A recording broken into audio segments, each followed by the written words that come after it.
एक शहर में यज्ञदत्त नाम का एक गरीब और सुस्त ब्राह्मण रहता था। एक बार अपनी पत्नी से परेशान होकर वह घर छोड़कर चला गया।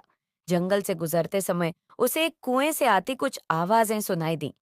पास जाकर झांक कर देखा तो भीतर एक बाघ, एक बंदर, एक सांप और एक व्यक्ति दिखा।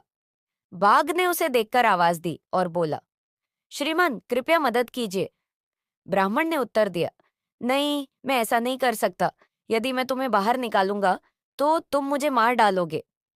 बाघ ने कहा, मैं वचन देता हूं कि कुछ नहीं करूंगा। दया करके ब्राह्मण ने एक एक कर तीनों जानवरों को एक रस्सी के सहारे बाहर निकाल दिया। तीनों ने वचन दिया कि वे उसकी सहायता अवश्य करेंगे। जाते जाते उन्होंने कुएं वाले व्यक्ति पर विश्वास न करने को कहा, पर ब्राह्मण ने दयावश उसे भी बाहर निकाल दिया। वह व्यक्ति पास के गांव का सुनार था। उसने भी सहायता करने का वचन दिया और चला गया। थोड़ी दूर जाने पर ब्राह्मण को वह बंदर मिला। उसने ब्राह्मण को मीठे फल दिए। जंगल में और आगे चलने पर ब्राह्मण को बाघ भी मिला। बाघ उसे देखकर बहुत प्रसन्न हुआ। ब्राह्मण कुछ दिन उसके साथ रहा। विदा के समय कुछ अति कीमती आभूषण बाघ ने ब्राह्मण को दिए।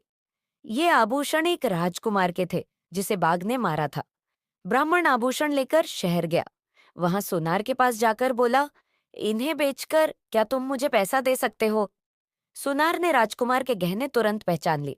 उसने ब्राह्मण से कहा कि तुम यहीं रुको, मैं अभी आता हूं। यह कहकर वह पुरस्कार के लोभ में सीधा राजा के पास चला गया।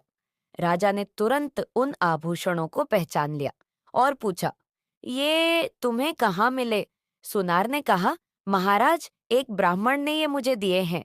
बस राजा ने ब्राह्मण को कैद करवाकर कारागार में डाल दिया। परेशान ब्राह्मण ने अब सांप को याद किया और वह दौड़ा आया। सारी बात बताकर ब्राह्मण ने उससे मदद मांगी। सांप ने कहा, मैं रानी को काटूंगा, पर उसे किसी दवा से लाभ नहीं होगा। मात्र तुम्हारे स्पर्श से वह ठीक होगी।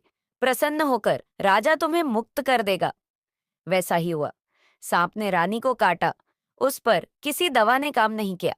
ब्राह्मण ने कहा कि वह रानी को ठीक कर सकता है। राजा की अनुमति से उसने रानी को स्पर्श किया और वह उठ बैठी। तब ब्राह्मण ने अपनी आत्मकथा राजा को सुनाई। राजा ने सुनार को कैद में डलवा दिया और ब्राह्मण को उपहार देकर विदा किया। ब्राह्मण सुखपूर्वक रहने लगा। शिक्षा, अच्छे लोगों की सलाह अवश्य माननी चाहिए।